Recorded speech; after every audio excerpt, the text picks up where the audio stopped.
Jadi selama ekonomi politik kita seperti begini dan tidak ada kekuatan rakyat yang untuk bangkit, untuk melawan perubahan-perubahan ini, maka saya kira bahwa Indonesia tidak akan terselamatkan kecuali ada perubahan total. Kekuasaan dari pemerintahan eksekutif, yudikatif dan legislatif ini sudah tidak ada. Jadi sistem bernegara kita ini sudah bukan ada sistem yang check and balances, tapi ini adalah sudah sistem tirani. Jadi ini memusatkan kekuasaan untuk bersama-sama, dan saya kategori ini adalah sistem tirani. Jadi pasti kalau ini berlanjut, pasti kalau ini 2024 berlanjut seperti ini, pasti negara ini tidak selamat. Saya jamin nih. Terima kasih Mas Hersu, selamat siang Pak Gatot, Pak Kaban, Pak Bakhtiar, dan Bung Hatta, sama ya Bung Rasid, Bung Muslim, Pak Safril. Sini judulnya menggelitik ya, selamatkah Indonesia di dalam sistem bernegara hari ini? Sistem bernegara hari ini. Di mana sistemnya? Apa sistem bernegara ini? Sistem bernegara hari ini, kalau di dalam konteks, kalau kita lihat dari kekuasaan dari pemerintahan eksekutif, yudikatif, dan legislatif, ini sudah tidak ada. Jadi sistem bernegara kita ini sudah bukan ada sistem yang check and balances, tapi ini adalah sudah sistem tirani. Jadi ini memusatkan kekuasaan untuk bersama-sama, dan saya kategori ini adalah sistem tirani. Lalu mereka tirani adalah membuat hukum demi kelompoknya sendiri, untuk kepentingan kelompoknya. Nah, jadi contohnya adalah beberapa undang-undang yang dibuat adalah untuk kepentingan kelompok itu sendiri. Jadi tidak mementingkan rakyat banyak.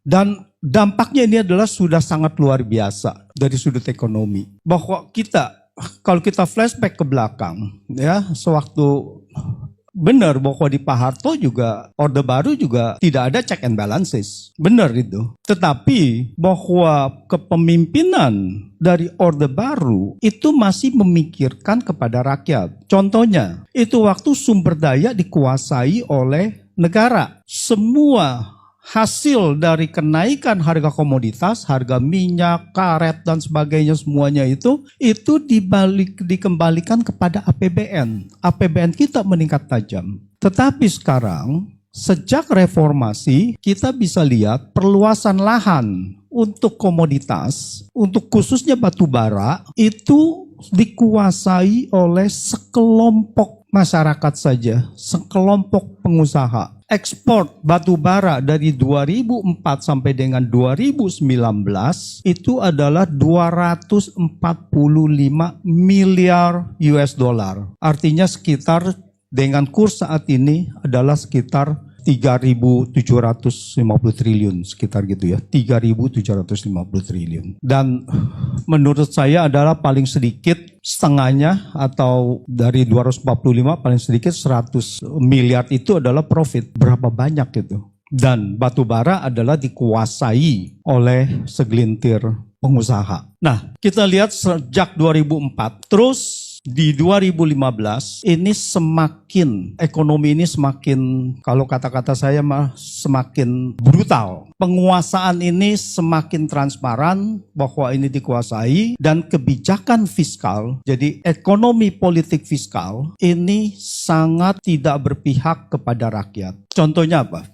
Jadi kalau kita bicara ekonomi politik fiskal, APBN, sewaktu kita menentukan barang publik, ya, public goods, itu adalah seperti sekarang ini Pertalite dan sebagainya, tadi Mas Hersu menanyakan, itu bukannya masalah kekuatan fiskal apa tidak, bukan masalah subsidi sudah 500 triliun apa tidak, tetapi yang harus dipermasalahkan adalah apakah rakyat mampu apa tidak. Itu yang harus dipermasalahkan. Kalau rakyat tidak mampu, itu masih harus disubsidi. Jadi bahwa kalau APBN tidak mampu, ya pengeluaran lain harus dipangkas.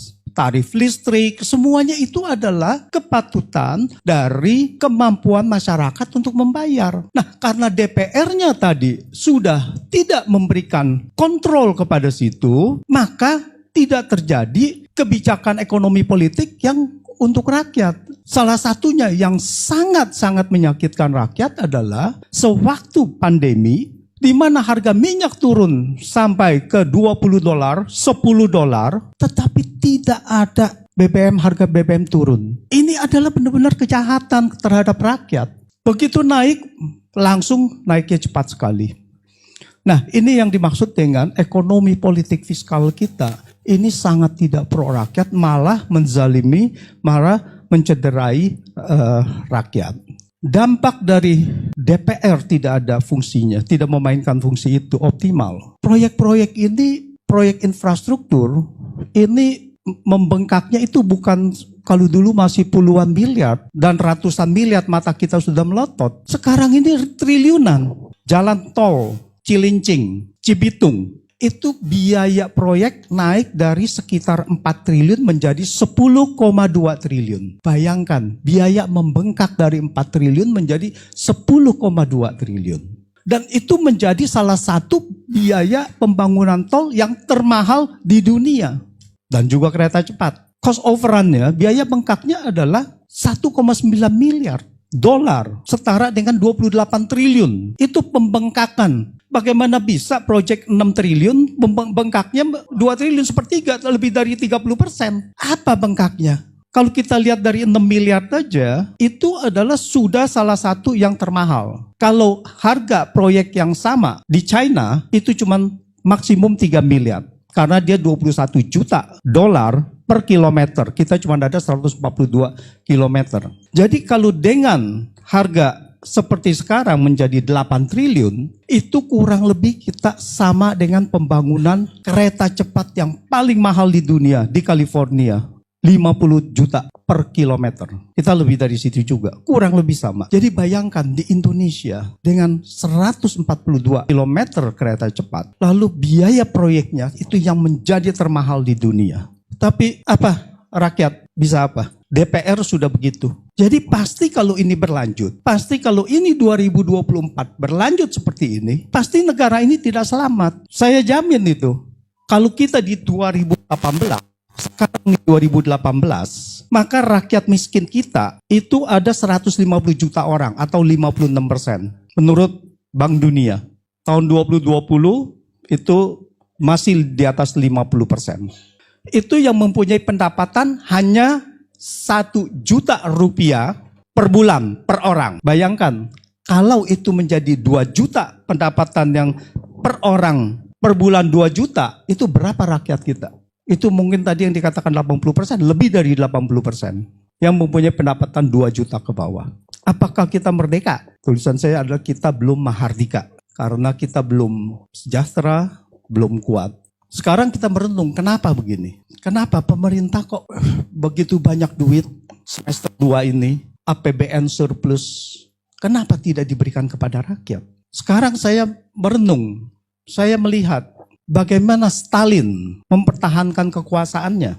Sekarang pertanyaannya, apakah Stalin itu adalah komunis atau diktator?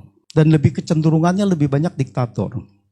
Pada saat itu Stalin mempertahankan kekuasaannya dengan mengatakan, dengan dia berpikiran bahwa rakyat itu harus dimiskinkan supaya tidak ada kekuatan untuk melawan. Jadi waktu dia membuat kooperatif untuk land reform, semuanya diambilin, rakyat yang harus bertanam tanpa dibayar, semuanya disedot sama dia mengenai hasil-hasilnya, dan terjadilah kelaparan di Ukraina. Ukraina adalah yang paling besar, makanya kalau kita lihat perang Rusia-Ukraina, Ukraina itu adalah dalam sejarahnya itu sangat terrepresif sekali dari Rusia. Kelaparan. Berapa puluh juta orang mati di sana. Itu salah satunya adalah itu. Yang kedua adalah, jadi pemikirannya adalah rakyat miskin itu tidak ada kekuatan untuk melawan. Yang kedua, Stalin melarang agama. Semua yang berbau agama dikejar sama dia. Tidak boleh. Tidak ada yang di situ namanya Alkitab yang berbau agama apa segala. Karena agama menurut dia adalah cikal bakal perlawanan melawan ketidakadilan. Jadi apakah di sini ada kesamaan dengan yang namanya ada sekelompok yang dikatakan lalu radikal-radikal ini? Ini adalah untuk memang mempertahankan bahwa ini tidak boleh bangkit. Kalau dengan adanya begini, dengan adanya kelompok agama yang mempertahankan ketidakadilan, yang menyuarakan ketidakadilan, maka akan menjadi cikal bakal perlawanan. Itu terjadi oleh Stalin. Jadi selama ekonomi kita, selama ekonomi politik kita seperti begini, dan tidak ada kekuatan rakyat yang untuk bangkit, untuk melawan perubahan-perubahan ini, maka saya kira bahwa Indonesia tidak akan terselamatkan kecuali ada perubahan total. Demikian, terima kasih.